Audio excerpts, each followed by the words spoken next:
At my sister's wedding, dressed in white lace and surrounded by roses, my father stood to make a toast, but instead of a blessing, he dropped a bomb.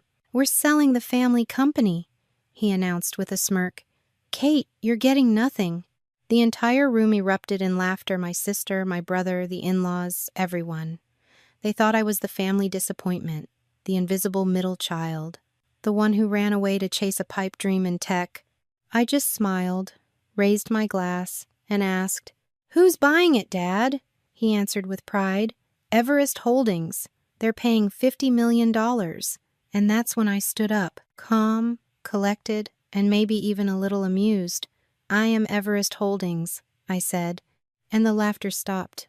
What happened next shattered decades of favoritism, exposed embezzlement, destroyed illusions, and rebuilt an entire legacy.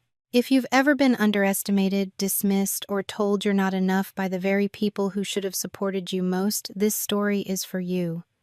Because success isn't just about money. It's about showing up when no one expects you to. It's about taking everything they thought they denied you and building something they can never take back. Stay with me. This isn't just a story about revenge. It's about power, family, and the moment you finally get to say, "I was never the failure. You just never saw me coming." My name is Kate Williams. I'm 42, a tech entrepreneur most people in this room wouldn't recognize, even though they've known me my entire life. I didn't come here to make a scene. In fact, I almost didn't come at all. But family obligations have a way of pulling you back, especially when they're laced with guilt, performance, and something just shy of cruelty. And tonight, under the soft glow of a $1,000 chandelier, at a wedding that cost more than I made my first 5 years in business, the ghosts of my past decided to perform one final act. The Williams estate had never looked more extravagant. Lush floral arrangements curled around the white trellises lining the garden. A string quartet played in the distance, their notes perfectly timed with the popping of champagne bottles. Everything about my younger sister Chloe's wedding was picture perfect. A magazine spread waiting to happen. Guests were handed monogrammed programs, waiters glided past with silver trays, and the air smelled like imported roses and generational wealth. I arrived alone. Not because I lacked invitations, but because I lacked the kind of relationships that would survive an event like this. I wore a navy blue dress, elegant, understated. Nothing that screamed for attention, though I knew better than to believe attention here wasn't always weaponized. The moment I stepped into the main garden, heads turned, not out of admiration, but curiosity. Whispers followed. A few polite nods, fewer genuine smiles. A woman with a clipboard, one of the wedding planners, I assumed guided me toward the seating. "You're Miss Kate Williams, correct? Right this way." Her smile was tight, rehearsed. She led me to a table on the far left edge of the reception area, several feet behind the bridal family's table. From here, I could see my father's face, but not hear him clearly. That wasn't an accident. Chloe's seat was at the center of everything. She looked radiant, glowing in her designer gown, arm in arm with her new husband, Kyle, whose parents I recognized from country club photos. My father, Charles Williams, stood tall and polished, beaming with pride.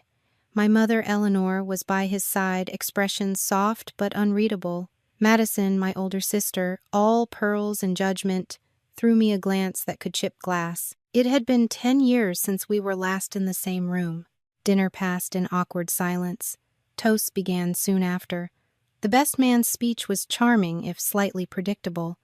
Chloe giggled at all the right moments. Laughter floated above the tables like champagne bubbles. Then Charles stood up and lifted his glass.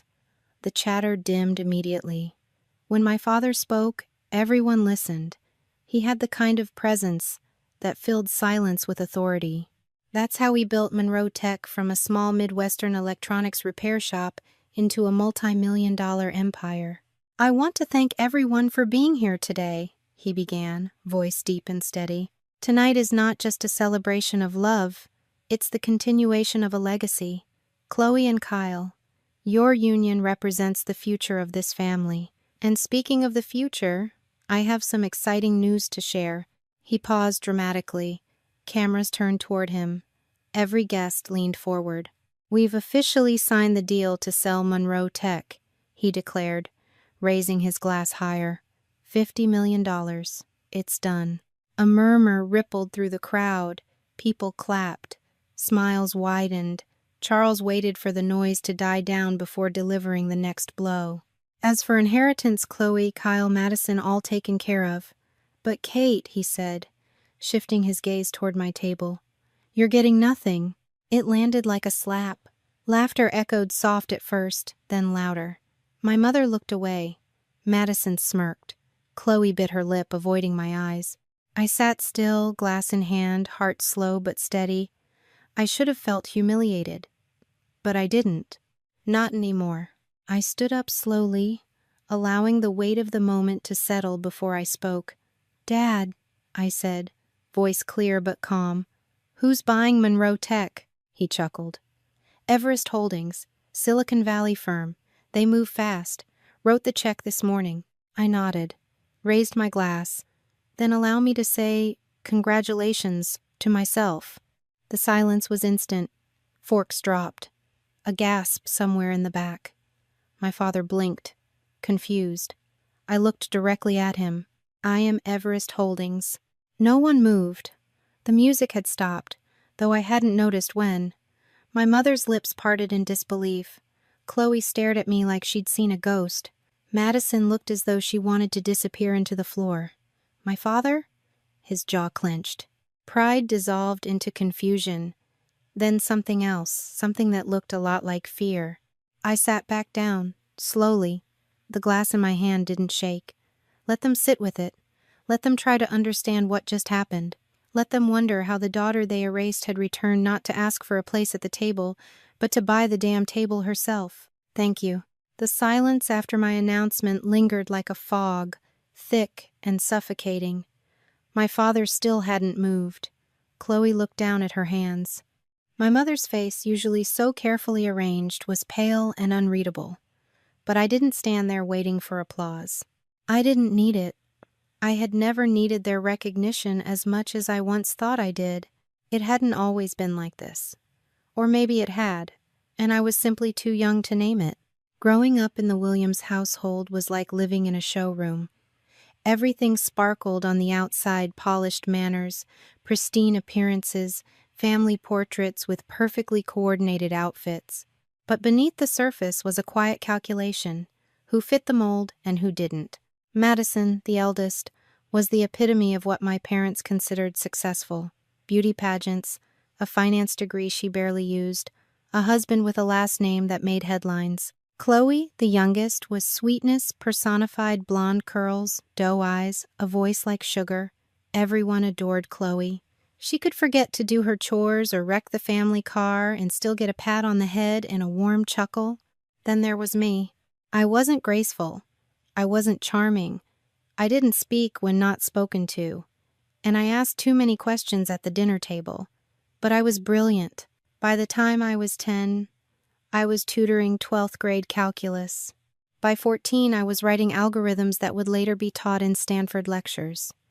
My mind was my gift, and I thought it would be enough. It never was. When I was 16, I built a prototype for an inventory tracking software that could have saved Monroe Tech millions in manual labor. I remember presenting it to my father in the study one night, glowing with hope. I had printed out the mock interface, coded the back end, and even demonstrated a simulation. He didn't look up from his scotch. "Kate," he said, "don't mistake your little projects for real business, and don't think a couple of degrees will ever make you more valuable than your sisters. Life isn't about being the smartest in the room, it's about being the most useful, and frankly, I don't see where you fit." I remember nodding, swallowing the sting, then thanking him for his time. I didn't cry. I waited until the door shut behind me, then tore the simulation apart page by page. That night was a fracture, but not the first and not the last. Eleanor, my mother, was always a figure of quiet elegance. She never raised her voice, never fought back. She was the kind of woman who smoothed wrinkles in linen napkins while the house burned around her. During arguments between me and my father, She would sit still, eyes lowered, hands in her lap. Once, when I confronted her, asking why she never defended me, she simply said, "You're strong, Kate. Stronger than you know. You'll be fine." But I didn't want to be fine. I wanted to be seen. When I left home at 23, after another brutal dinner where I was told I was an embarrassment to the family brand, I packed a single suitcase and disappeared. No one stopped me. No one followed. A week later, I wrote a letter. Not to my father, he wouldn't have read it. I wrote to my mother, 3 pages handwritten. I told her I didn't hate her, but I couldn't understand her silence. I asked her to tell me if she'd ever loved me the way she loved Madison and Chloe. I told her I was scared but determined, and I needed to know that at least one person in the family believed in me. I never received a reply. Years later, during a business acquisition where I had to dig into old Monroe records for due diligence, I found an internal envelope marked private in my mother's handwriting. It had been sealed, then torn open, and inside was my letter creased, but unread. A sticky note was attached. Burn. She hadn't just ignored me. She'd wanted my words erased. It was in that moment I realized what I had lost wasn't just a family, it was the illusion of one. They hadn't left a place for me at the table because I was never meant to be part of it. I was a placeholder, a backup, a footnote in their narrative of success. So I rewrote my story. I stopped asking to be seen and started building something they couldn't look away from. I poured my anger, my grief, and my loneliness into every line of code, every acquisition, every strategy. Not for revenge, not at first, but because it was the only place where I was in control, where no one could take credit for what I had done. And now, as I stood in that wedding hall, watching my father's eyes search mine for some kind of answer, I gave him none, because he'd taught me long ago. You don't have to explain yourself to people who've already decided you don't belong. You just have to let them watch. It wasn't just that they ignored me. It wasn't just that my mother never wrote back, or that my father dismissed every word I ever spoke as noise. The real wound came from the fact that when they finally decided to cut me off, they made sure it was public. There was no whisper behind closed doors, no quiet, awkward conversation. They waited for an audience and performed the humiliation like a well-rehearsed scene in their perfect little theater. A week after that dinner, where my father told me to leave the company, I walked out of Monroe Tech with a cardboard box and a security escort. No farewell, no resistance, no acknowledgement. I wasn't escorted out because I had broken rules. I was escorted out because I was no longer considered family. They didn't just remove me from my office, they erased me from the company directory that same afternoon. I didn't cry. Not then. I didn't scream or beg. I packed what little I had left, 2 laptops, 3 notebooks, and a handful of keepsakes and drove across state lines until the lights of the city disappeared behind me. The place I landed in wasn't glamorous. It was a detached garage behind a dilapidated duplex in a blue-collar suburb. The rent was cheap, the roof leaked in the rain, and the insulation was so poor I could see my breath every winter morning. There was a single outlet, a mattress on the floor, and a window that looked out onto a chain-link fence, but it was mine. I got a job the next day, moving boxes at a distribution warehouse. Minimum wage, 12-hour shifts. Every muscle ached, but the pain was something I could control. I showed up early, kept my head down, listened to the other women talk about their kids, their second jobs, their bad knees. No one knew my last name. No one asked. At night, I came home, stripped off my boots, and opened my laptop. I studied code like my life depended on it because it did. I taught myself new languages, read case studies, rewrote entire frameworks just to understand how they worked. I survived on instant noodles and black coffee. My heater broke twice that winter, and I built a portable unit from scrap parts just to stay warm. 3 months in, I built the foundation for a platform, one that could track supply chains in real time using predictive algorithms. It wasn't flashy. It wasn't meant to go viral. It was meant to work something Monroe Tech Systems never truly did. I started pitching the idea to investors. They didn't laugh. They didn't listen either. One VC told me I had a strong face for a woman in logistics, but lacked the charisma to lead. Another asked if I had a male co-founder who could walk them through the pitch. I was ghosted by 5 firms in a week. Then came the con artist. A man who promised me seed capital in exchange for equity signed the papers, smiled in photos, then pulled out just as the first server went live. I lost everything I'd scraped together. Months of code, weeks of preparation. My bank account dropped below zero. The night I realized I couldn't make rent, I stood in front of the mirror, gripping the edges of the sink like they were the only things keeping me upright. I looked awful. Gaunt, dark circles under my eyes. A scar on my wrist from an old soldering accident. My reflection didn't look like a failure. It looked like someone the world had forgotten. I remember whispering something to myself. I didn't shout it. I didn't cry. I just said it with a kind of cold certainty I'd never felt before. I will build this again, and this time, no one will stop me. That was the night everything changed. I started again from scratch, rewrote the entire code base. This time I built it better, leaner, cleaner, faster. I stopped asking for permission. I stopped sending pitches to men who wouldn't take me seriously. I started forming my own shell companies, bought domains, outsourced what I couldn't handle myself. Every dollar I earned at the warehouse, I reinvested. I didn't sleep more than 4 hours a night, but I wasn't angry. I wasn't even bitter. I was focused.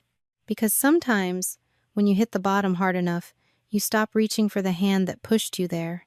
You start climbing your way out, quietly, with purpose. They had taken everything from me, my name, my role, my worth, but they'd made one mistake. They underestimated what an invisible child could become when no one was watching. It didn't happen overnight. Revenge, real revenge, isn't loud. It doesn't come wrapped in flames or fury. It comes slowly, like fog rolling in through a valley, unnoticed until everything is blanketed. That's how I built Everest Holdings quietly, relentlessly, under a name no one connected to the girl who once mopped warehouse floors just to keep the lights on. I didn't want them to see me coming. I didn't want the credit. I wanted control. The name came first. Eliza Stone. It wasn't just a pseudonym, it was armor. Eliza sounded sharp, assertive. Stone felt immovable. That was the version of myself I needed to be harder, colder, untouchable. I registered the name through a Delaware holding firm and built a paper trail so clean, so seamless, even the IRS wouldn't find Kate Williams buried under it. The first hire was a lawyer, not a cheap one. I used everything I had to retain someone who specialized in anonymity, offshore protections, and high-stakes acquisitions. He never asked who I really was. He was paid to protect a name, not a person. Through him, I set up a trust. The trust owned the firm. The firm owned the assets. And I stayed out of the light. Everest Holdings didn't announce itself with press releases or grand openings. It slipped quietly into the bloodstream of the logistics and tech market. I didn't start by buying anything glamorous. I started with what my father would have called invisible infrastructure warehouses, transport lines, packaging plants, the bones of the operation. The parts no one paid attention to, but that held the entire supply chain together. I knew Monroe Tech's weaknesses. I had lived inside them. I'd seen how sloppy their procurement systems were, how slow their software was to adapt, so I started buying their suppliers. Not directly, not all at once. I'd take small stakes through third-party investment arms, then more, then controlling interest. I'd replace outdated systems with my own technology automation, predictive tracking, seamless integration, all of it labeled Everest Innovation Suite, and none of it linked to my name. Monroe Tech didn't notice. If anything, their executives were relieved. Costs were dropping, timelines were improving. They toasted themselves for strong vendor relationships, never realizing they were slowly becoming dependent on me. By the time I had full operational leverage on 3 of their 5 major fulfillment hubs, I started moving upward into enterprise software, cybersecurity, logistics, analytics. I had no interest in becoming a Silicon Valley darling. I had interest in leverage, influence, positioning myself in a place where I could make decisions before Monroe even knew those decisions existed. The real test came when I pitched Everest Systems to a Fortune 100 client Monroe had been chasing for years. They signed with me in 36 hours. That deal alone put Everest on the map, not in headlines, but in the internal memos of every major operations director in the region. Behind closed doors, Everest Holdings was becoming a name that made people pay attention. And still, no one knew it was me. Not the boardroom sharks I negotiated with, not the old mentors who'd refused to return my calls years earlier, not even the tech blogs who speculated about Eliza Stone, wondering if she was real or just a brand front for a private equity consortium. I liked it that way. Staying hidden gave me power I'd never had when I bore the name Kate Williams. Kate was dismissed, overlooked, spoken over at family dinners. Kate asked for respect and got laughter in return. But Eliza? Eliza didn't ask. She signed contracts. She terminated deals. She didn't explain herself. Eventually, I began acquiring companies with ties to Monroe's R&D pipeline, startups that Monroe depended on for future innovation. I didn't steal them. I bought them legally, ethically, with better offers. Some founders didn't even realize they were walking away from deals with Monroe until the ink dried.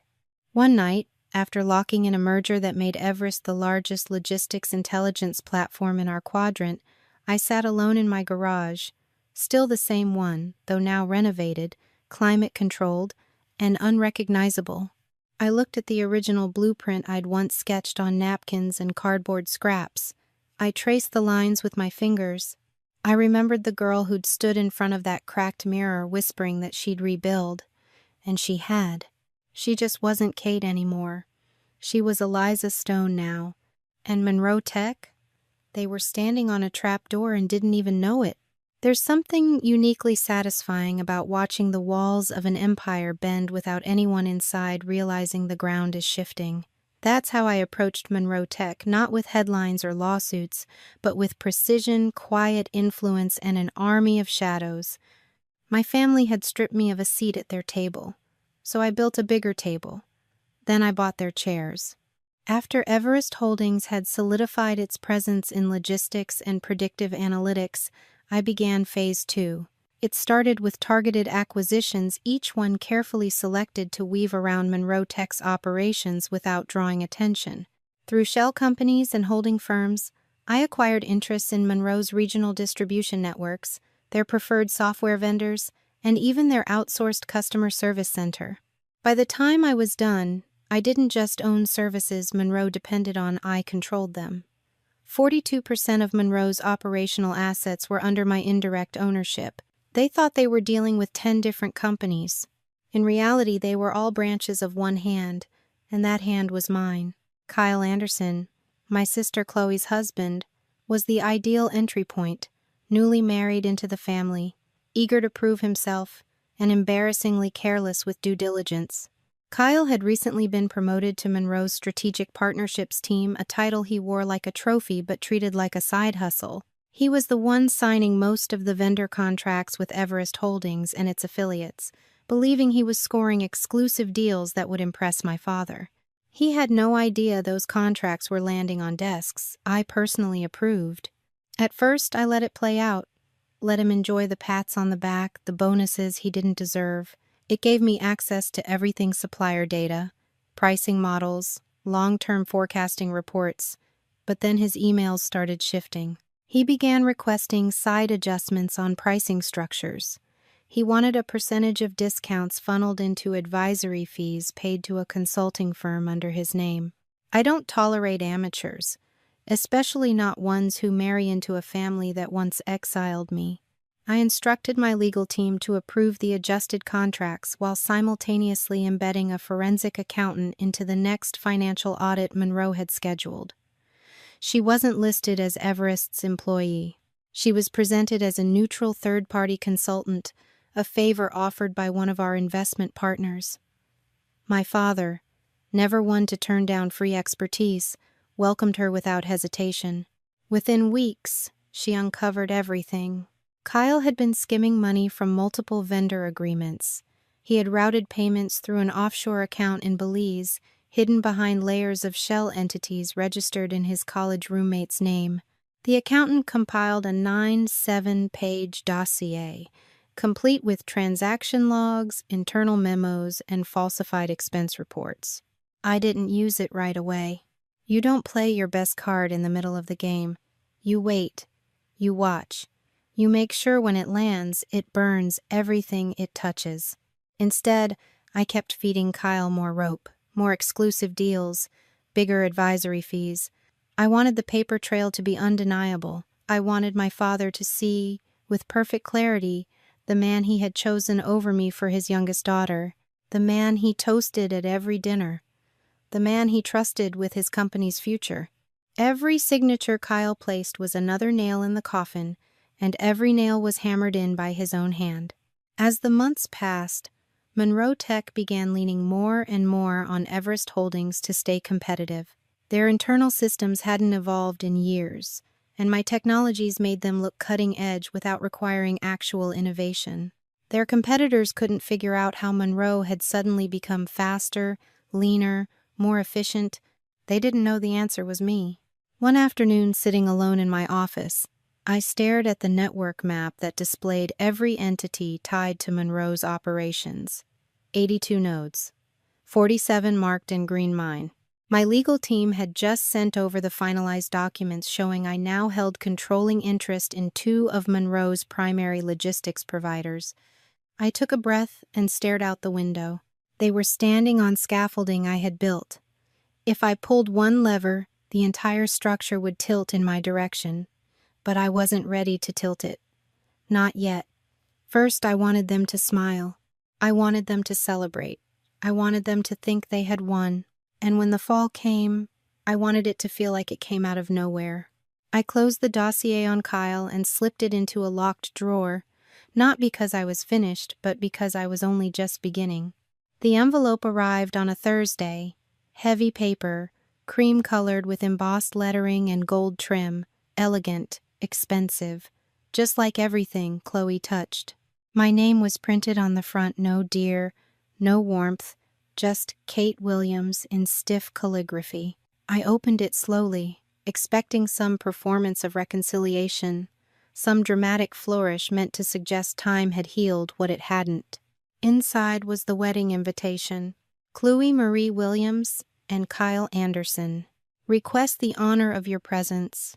At their wedding ceremony, it was the kind of language that screamed politeness without meaning it. Tucked beneath the invitation was a smaller card, hand-signed in ink, that looked rushed. It read, "You're welcome to attend the ceremony. Seating is limited for dinner, so we hope you understand." I didn't need translation. That was Chloe's way of saying, "You're not part of the inner circle, not family, not honored, just tolerated." A name checked off a list because the optics required it. I placed the card on the desk and sat in silence. A dozen thoughts flickered through my mind. I hadn't spoken to Chloe in years. The last time we were in the same room, she made a joke about people who peak in high school and looked directly at me. And now she wanted me at her wedding, not in celebration, but as an extra in her picture-perfect moment. My first instinct was to throw the invitation out. Let them think I was too proud, too wounded to show up. Let them keep their stories clean.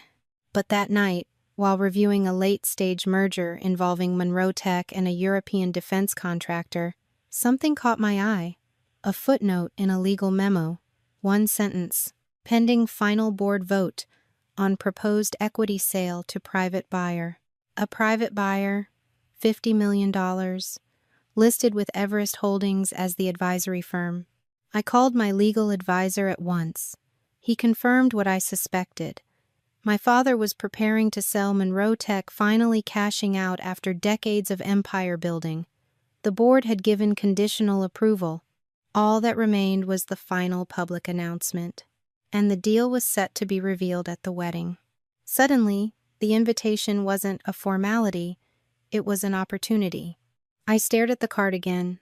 This time, not with bitterness, but calculation. I thought about the smile on my father's face when he'd make his toast, the certainty in his voice when he would announce the sale, believing his legacy was secure and that I had been erased from it.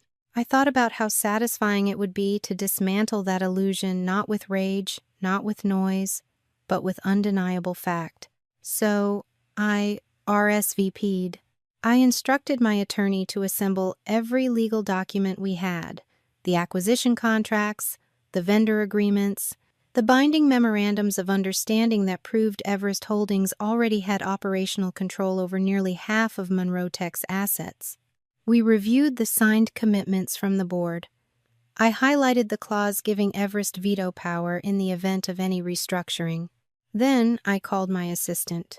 "I want a contingency team on standby," I said. "Media, social audio, a publicia, and someone who can stream from their phone without drawing attention.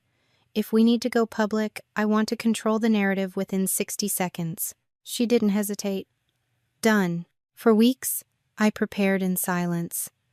Not just for an appearance, but for a reckoning. My wardrobe was selected with intention. Understated, elegant, strong. I wasn't going to show up looking like someone they pitied. I was going to look like the person they had no idea I'd become. On the morning of the wedding, I stood in front of the mirror. My reflection didn't flinch. I thought about the girl in the garage, cold and shaking. I thought about the warehouse floors and the broken contracts. And I thought about the silence my mother had given me when I begged to be seen. This wasn't just about revenge anymore. This was about reclaiming a story they had tried to write without me. I slipped the folder of documents into my bag, checked my phone for updates from legal, and walked out the door. Let them smile. Let them toast. They had no idea who they just invited into the room. The morning of the wedding was overcast, the kind of gray that hinted at rain but never delivered. I arrived early, not because I wanted to, but because I wanted to watch, to study the faces, to take note of who smiled too wide and who watched too closely. The venue was exactly what I expected: lavish, excessive, curated down to the last imported flower petal. Chloe had spared no expense. Crystal chandeliers hung from the temporary pavilion, and the champagne flowed even before the ceremony began. No one in my family had any idea that the woman standing near the cocktail bar, sipping Perrier and speaking politely to strangers, was the CEO of the very company their futures now depended on. I was still Kate to them, the forgotten daughter, the outsider who hadn't earned her seat. But behind the scenes, every vendor they'd contracted, every logistical partner involved in the event, even the security had been cleared through Everest Holdings, through me. Chloe approached me mid-morning. Her smile was soft, but her eyes twitched at the edges. Her hands, always so perfectly manicured, were clenched at her sides. "I'm glad you came," she said. The words were practiced. "Dad didn't think you would." I nodded. Neither did I. She looked like she wanted to say more, but stopped herself. Then, almost too quickly, she added, "Please don't make today about you." It wasn't a request. It was a warning. I studied her face. The smile faltered for a moment, just long enough for me to wonder. Did she know? Had someone told her?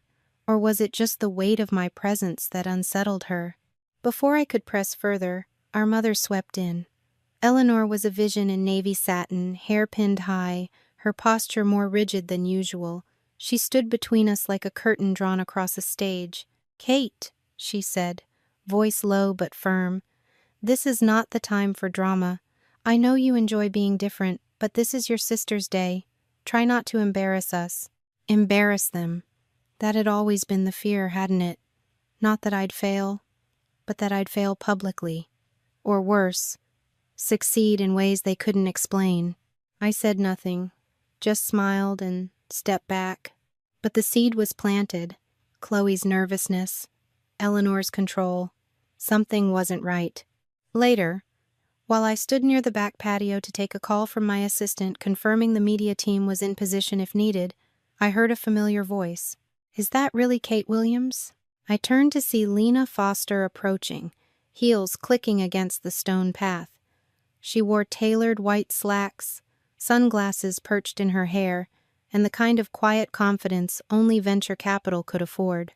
We hadn't spoken in years, not since Stanford, but I knew she held a 2% equity share in Everest, a legacy position I'd allowed out of respect for her early belief in the product, long before I had power to reward or punish loyalty. "Lena," I said, "you wear Eliza well," she replied, smiling. "It's almost like Kate never existed." The words hung in the air like smoke. I didn't answer. I didn't need to.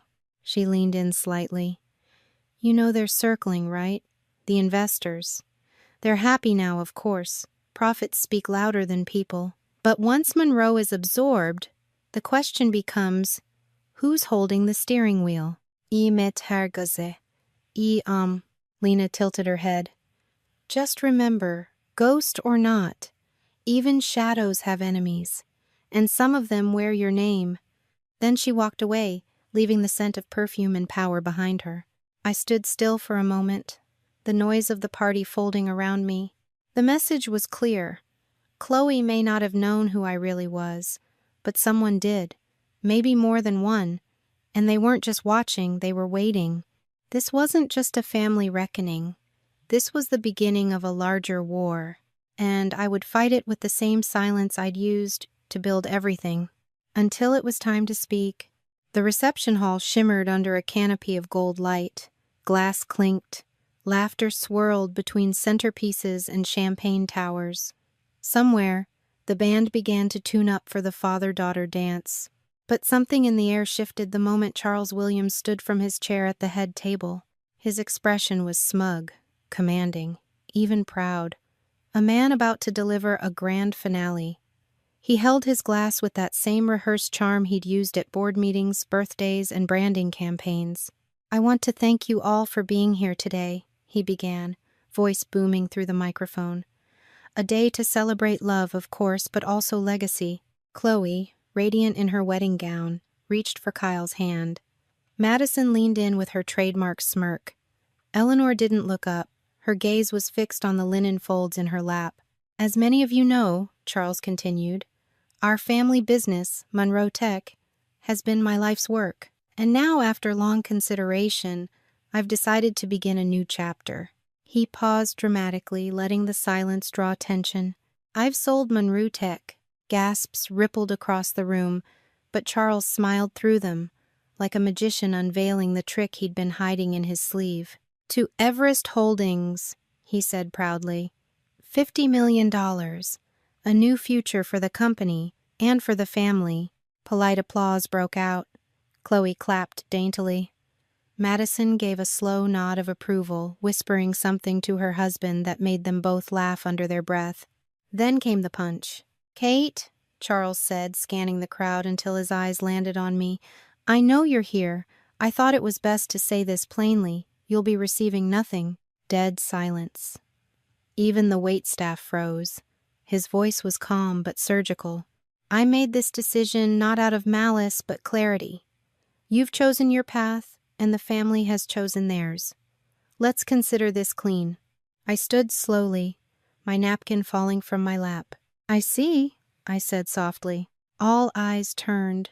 I could feel the room tighten. Whispers darted like insects through the air. My fingers closed around the stem of my glass as I walked toward the center of the hall. "You said you sold Monroe Tech to Everest Holdings," I repeated. Charles nodded, sensing a challenge. "I did. You were never involved, so I don't expect you to understand the details." I raised my glass.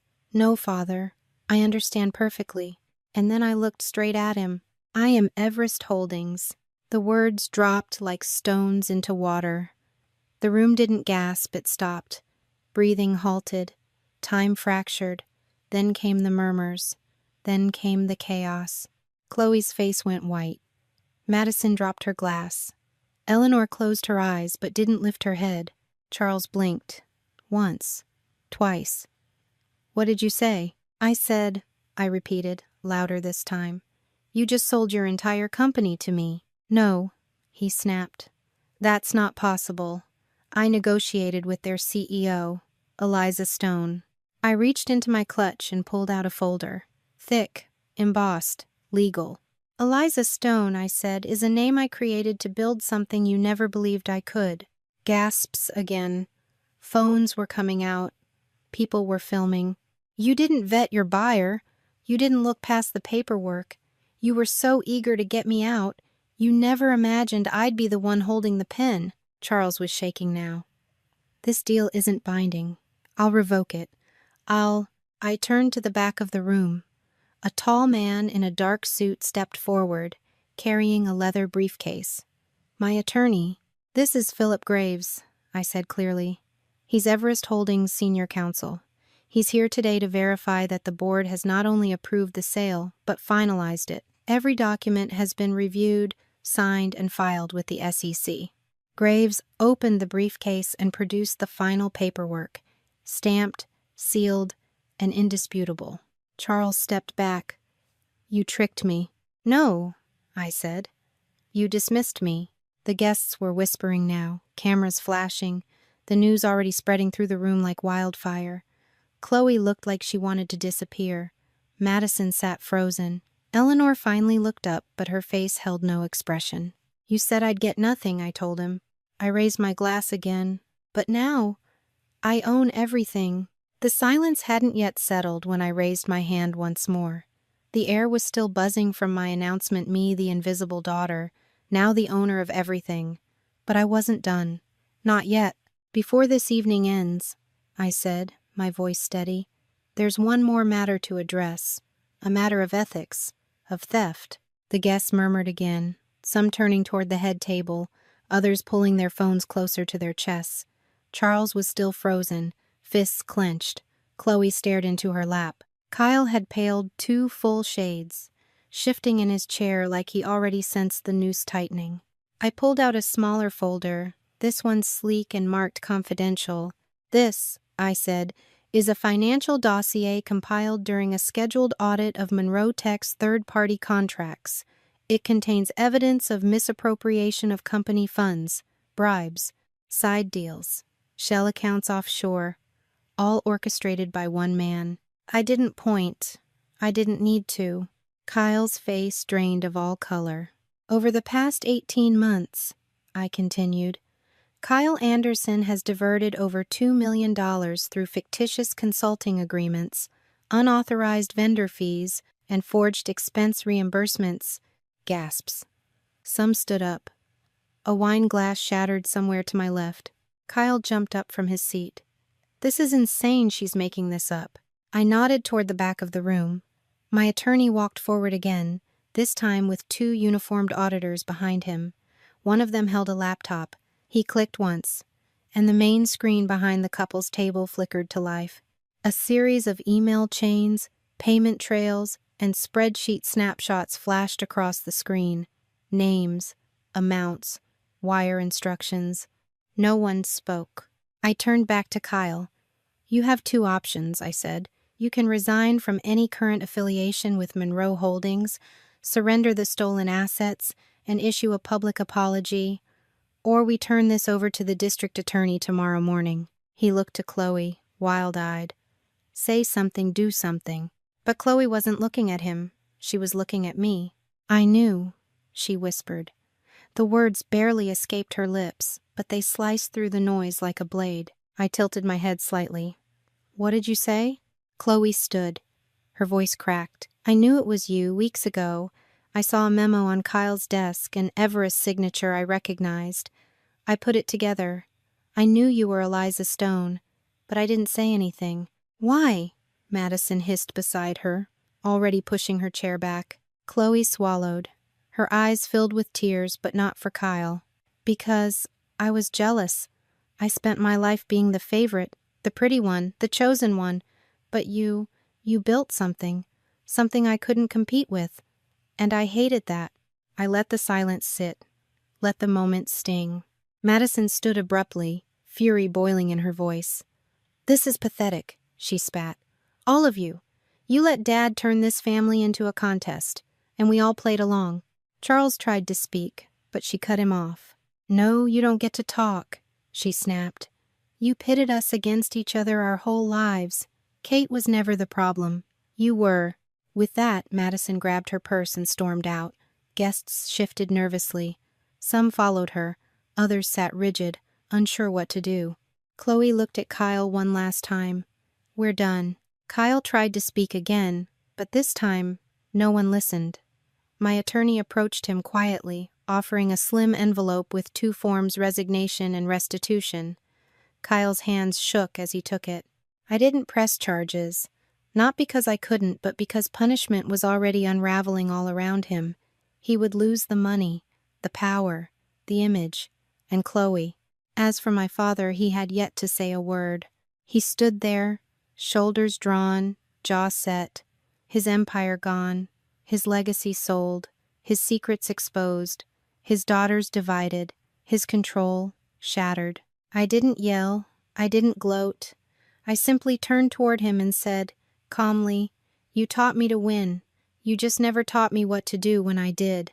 Then I walked back to my table, and I sat down, not as a guest, not as the forgotten daughter, but as the woman they could no longer ignore. I should have known the war wasn't over.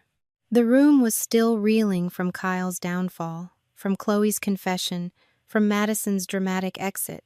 But even as I sat at my table, sipping a now warm glass of champagne, I felt an unease coiling in my gut, the kind that doesn't come from victory, but from instinct. Something wasn't right. Back at my hotel suite later that night, I opened my laptop and reviewed the transaction records one more time. Every contract, every signature, every amendment to the Everest Monroe acquisition, the deal was airtight, or at least it had been. Then I found it, buried deep in a digital folder, an unsigned draft I hadn't authored, but that bore the Everest Holdings header was a revised clause in the governance agreement. It read like legal noise unless you knew what to look for, a conditional voting restriction. It stated that in the event of a board conflict initiated by any director holding more than 40% of assets, that member's vote would be suspended pending arbitration. In plain terms, if I ever challenged a board decision publicly, I'd lose my vote, my power. I froze. I hadn't approved this clause, nor had the official board voted on it. I scanned the document's metadata. Last editor, Lena Foster. Timestamp, 3 days before the final signature date. Suddenly, her words from the wedding rang louder in my head. Even shadows have enemies. She knew I'd win, and she had planned for what came after. The next file confirmed it. An internal memo between Lena and Charles, yes. Charles outlining a contingency plan to slowly shift control back to original stakeholders once the sale was complete. Their strategy relied on me believing I had won, while they quietly maneuvered behind the scenes to box me out using my own legal structure. And then I saw the mistake. The memo referenced a version of the contract that was never filed. Charles had sent the wrong one. The board had signed off on the earlier draft, my version. No hidden clauses, no trapdoor. The mistake was stupid, human, but it was enough. Within an hour, I had my legal team on a secure call. I presented the evidence, the timeline, the metadata, and the paper trail. Every message Lena had exchanged with Charles. Every draft they tampered with.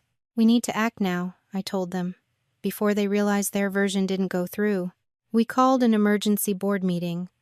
The next morning, Everest Holdings directors gathered via encrypted conference. Lena dialed in from New York, her tone breezy until she saw who else was on the call.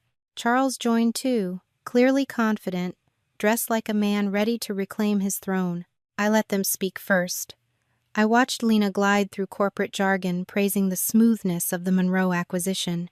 Charles even offered to stay on in an advisory role, suggesting his experience would be invaluable in integrating the two firms. When they were done, I shared my screen, and I dropped the hammer. I displayed the altered draft, then the metadata, then the internal memo. I zoomed in on the timestamp of Charles's mistaken email. "You sold me Monroe Tech," I said calmly, "but you tried to poison the well before the ink dried." Lena was silent. Charles tried to sputter a denial, but the evidence spoke louder than his panic. My lead counsel addressed the board next. These are clear grounds for breach of fiduciary duty and attempted fraudulent interference with shareholder governance. A vote was held. Swift. Unanimous. Lena was removed from Everest Holdings board immediately, her equity position converted to silent shares with no voting power. Charles was issued a formal cease and desist. Any involvement in future negotiations, contracts, or branding under the Monroe name was permanently barred. He was finished. They had tried to build a back door. I tore it off its hinges. When the call ended, I leaned back in my chair and exhaled. Not in relief, in clarity. They had seen me coming, and I still beat them. It was a quiet afternoon when Eleanor asked to see me. No grand setting, no audience, just a modest bench beneath the sycamore tree outside the old church where Chloe had once sung in a children's choir. The same tree I'd once read under while waiting for rides no one came to give. She sat before I did, her hands folded tightly in her lap. For the first time in decades, she looked older than I remembered, not worn by age, but by the weight of silence. "I won't waste your time," she began, her voice soft but unshaking. "I know what I was, what I let happen." I said nothing. Let her speak. "When you left," she continued, "you wrote to me. That letter, I kept it." I turned my head slightly, unsure what surprised me more, the admission or the fact that she remembered every word. "I didn't respond because I was afraid," she said. "Not of you, of what it would mean to open that door, to let you fail again and watch it happen all over." I swallowed hard. Even now, after everything, the wound knew how to ache. "I told myself it was protection," she added, blinking back something I wasn't sure she'd let fall. "But it was cowardice, the kind that cloaks itself in motherhood but serves no one." I waited, the wind nudging between us. "I didn't believe in you," she said, the words so quiet they almost vanished.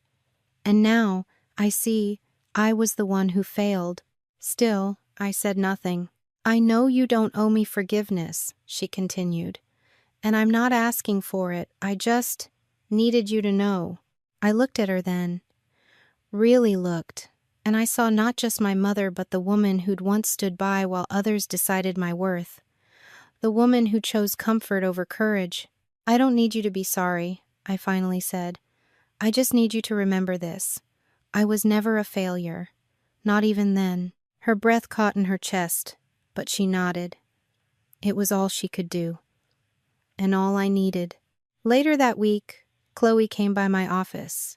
She didn't schedule a meeting, didn't come with a publicist or a practice line, just a simple knock, and then her face through the glass stripped of makeup, eyes tired, voice raw. "I don't know what to say," she said when I let her in. "Try the truth," I replied. She sat down across from me, fidgeting with the edge of her sleeve. "I was awful to you, not just at the wedding. For years, I let envy turn me into something small." I didn't respond. She continued, "I want to fix it, or try to. I know I can't just walk back into your life like nothing happened, but if you ever need someone, or if there's anything I can do." I slid a folder across the table. She opened it, puzzled.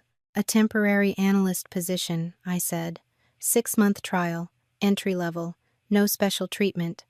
You'll report to a team lead, someone who doesn't know your last name." Her eyes widened. "You'd let me work for you?" "No," I said. "You'll work for Everest. If you're good enough, the company will keep you. If not, you'll go like anyone else." She didn't cry. She just nodded, quietly. And for the first time in her life, she didn't expect applause for it. As she stood to leave, she paused at the door. "Kate," she said, turning back. "Thank you for not slamming the door." I held her gaze. "I didn't leave it open for you. I left it open for what you might become." She left without another word, and I was alone again but not abandoned. This time, it was on my own terms. The office was quiet, no hum of voices, no ringing phones, just the soft whisper of wind moving through the partially open window. Beyond the glass, the Boston harbor stretched out like silver beneath a low sun. Ships glided slowly, and the ocean air carried that particular chill that only came just before fall. Kate sat in the chair by the window. Not behind the desk, not today. She didn't need the desk to prove she belonged anymore. The wood-paneled walls around her were new, but the silence they held felt familiar. It reminded her of another silence years ago when she'd sat in the garage apartment, hands frozen from the lack of heat, heart burning from humiliation. The day her father had told her she wasn't welcome, that her ideas were foolish, that her education, her voice, her presence meant nothing. She had held on to that moment for a long time, not out of bitterness, out of precision, out of memory, the kind that doesn't weigh you down but keeps you sharp. In the months since the wedding, everything had changed. Everest Holdings wasn't just her company now, it was a force, a name whispered in every corner of the tech world, in boardrooms where once only men who spoke her father's language were allowed. The Monroe name had become a line item under a larger structure, no longer his empire, no longer his to weaponize. She turned her gaze from the ocean to the table in the center of her office. A conference table, sleek, dark, modern. 10 chairs surrounded it. 9 were empty. Later that afternoon, a new group of department heads would take their places there. Leaders Kate had chosen. Some young, some older. One of them was Chloe. She had been on time every day since starting her trial. Polite, quiet, learning. Kate didn't favor her, didn't protect her. She offered no shortcuts. Because now, she knew. Fairness didn't mean softness. It meant clarity, boundaries, truth. A knock came at the door. Her assistant poked her head in. "Boardroom's ready when you are." Kate nodded once. 5 minutes. When the door closed, she stood, walked to her desk, and opened the drawer where she kept only one thing, the letter she had written to her mother all those years ago. The one Eleanor never answered. She didn't reread it. She didn't need to. Just knowing it was there, unopened for so long, had once felt like abandonment. Now, it felt like proof. Proof that she'd built it all without needing to be saved. She placed the letter back in the drawer, shut it gently, then turned to face the room. This place, this office, this tower, this name, none of it was about revenge anymore. It was about reclaiming the story. Kate straightened her shoulders, crossed the room, and placed her hand on the boardroom door. She paused, not out of hesitation, but to remember the girl who sat at the kids' table during family dinners while her siblings toasted champagne with their father. To remember the hallway seat at Chloe's engagement party. To remember every time someone said she wasn't enough. She opened the door. One by one, the team began to rise as she entered, not out of fear, not out of obligation, but out of earned respect. Kate took her seat at the head of the table. She didn't need validation anymore. She didn't need them to say sorry. She didn't need their applause. She had something better. Control, legacy, truth. And as the meeting began, she allowed herself just one final thought, quiet, cold, and crystal clear. I didn't come here to take revenge. I came to reclaim the seat they refused to give me. The story you just heard isn't just about revenge. It's about reclaiming a place that was denied, about rising through silence, not spite. Kate didn't need fire or fury to get even. She used precision, resilience, and truth. And in the end, that was more powerful than anything her family ever expected.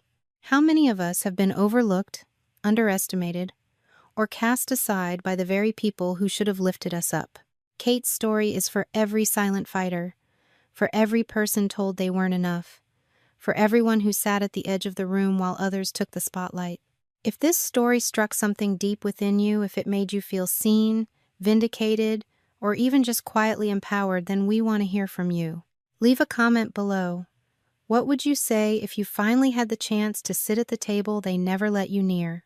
And don't forget to subscribe, because this isn't the last story we'll tell about those who rise from the ashes and rebuild the fire themselves.